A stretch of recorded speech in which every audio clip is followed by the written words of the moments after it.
Thank you, Madam Speaker. Another question time, and again, no answers. Another day like every day under the Abbott government. New Liberal lies, new Liberal lows.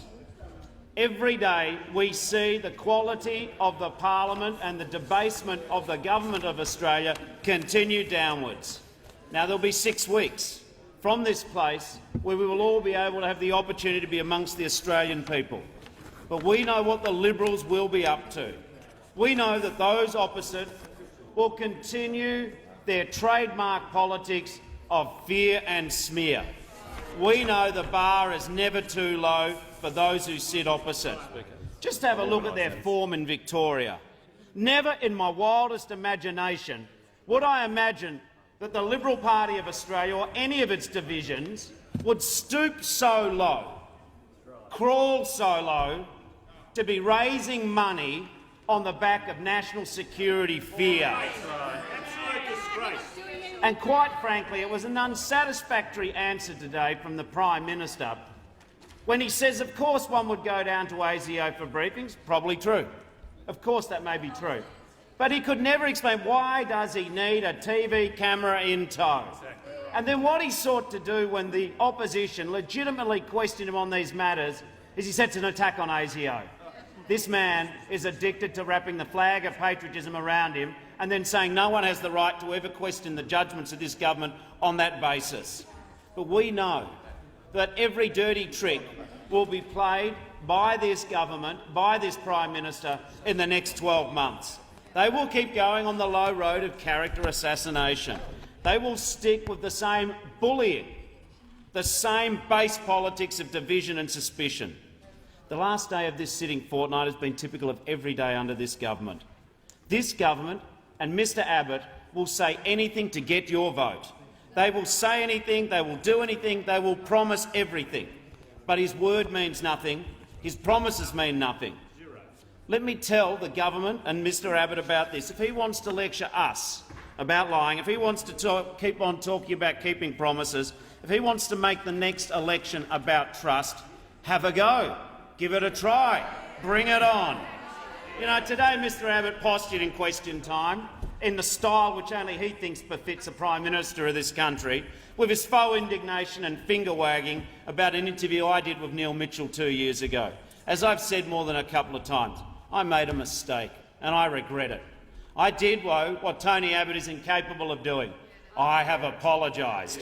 Tony Abbott has never apologised for the lies he told the Australian people, for the fraud he perpetrated on millions of hard-working people who trusted him with their vote. Never apologised for saying, on the eve of the election, right down the barrel of a camera, capable of probably even tricking a lie-detected polygraph, he said to millions of Australians on the eve of that election, no cuts to health, no cuts to education, no cuts or changes to the pension, no cuts to the ABC or SBS.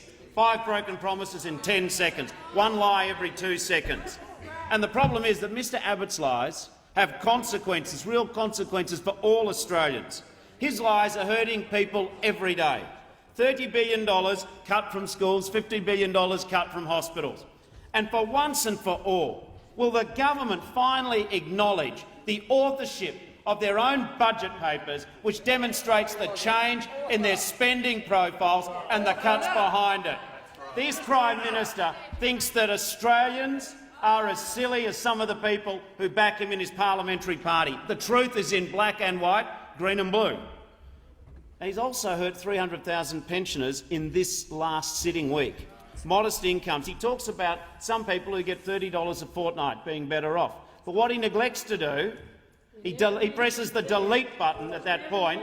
He never mentions 330,000 pensioners who are having their pensions cut. He said before the election, no cut to pensions. 330,000 people are going to have their pensions cut. And he says because it doesn't happen until a certain date, that's not really a broken promise. This man has too many excuses and not enough truth in his election promises. He's frozen the superannuation of 8.4 million Australians. He says that there's no adverse consequences that they would administer on superannuation. But what he's done is he's frozen superannuation for 3.5 million Australians, low-paid Australians. He's taken away their tax support for the superannuation contributions they make. But it goes further than that. The Prime Minister for Indigenous Matters has cut $500 million from Aboriginal services. The Prime Minister for Women has cut $270 million from community services, including counselling for the victims of family violence. And we know this is just the beginning. This is a most miraculous government. They get their public servants, paid by taxpayers, working for months to talk to other senior officers all around the country. They prepare a Federation Green paper, and then they say, well, it's just a sensible discussion. Prime Minister, there is nothing sensible about an option which says you will take every dollar out of public hospital funding. Prime Minister, there is nothing sensible about cutting the 15-hour minimum per week guarantee to 4-year-olds. There is nothing sensible about means testing public schools and the parents who go to public schools.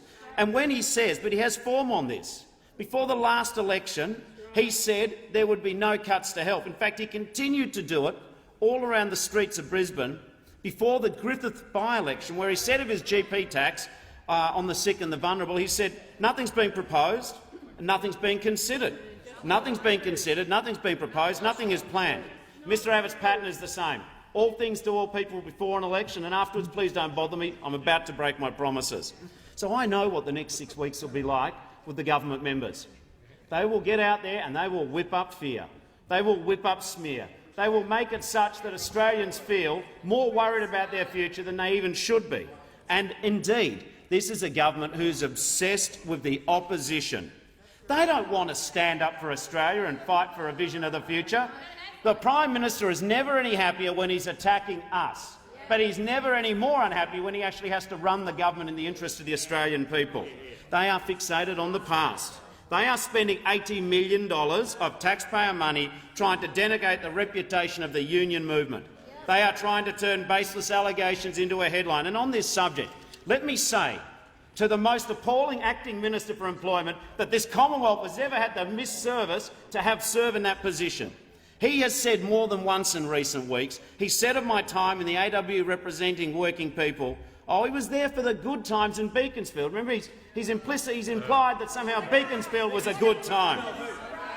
Well, Christopher Pyne, I was at Beaconsfield. A man died. 2 men were trapped for 14 days, not knowing whether they'd be rescued. For the first 5 days, their families did not know if they were alive, and for the next 9 days, ordinary men dug through hard rock to rescue these, and it was a remarkable effort by hundreds of people. Their families went to hell and back. And Christopher Pyne is so out of touch, he says they were the good times. How dare you, Christopher Pyne? You are not fit. You are not fit to tie the shoelaces of those people in that rescue. So I say to the Prime Minister and to the government, we will never apologise for standing up and giving service to working people. Every day you talk about Labor, every day you talk about me, every day you look back to yesterday is another day that confirms you have nothing to say about the future. Nothing to say about Australians, their concerns, their priorities, and indeed the future of this country. Labor is better than that. It lasted a day. We saw that Minister for Immigration getting back into the gutter with his interjections and mindless contributions. Yesterday we were his best friends because they needed Labor to do the right thing for the nation. But these people have short memories, as I predicted yesterday. But we are different. We will support budget measures which we think are in the best interest of the nation. We will not be mindlessly negative, as this Prime Minister made his trademark of opposition. We are interested in the Australia of the future and setting up Australia for the future.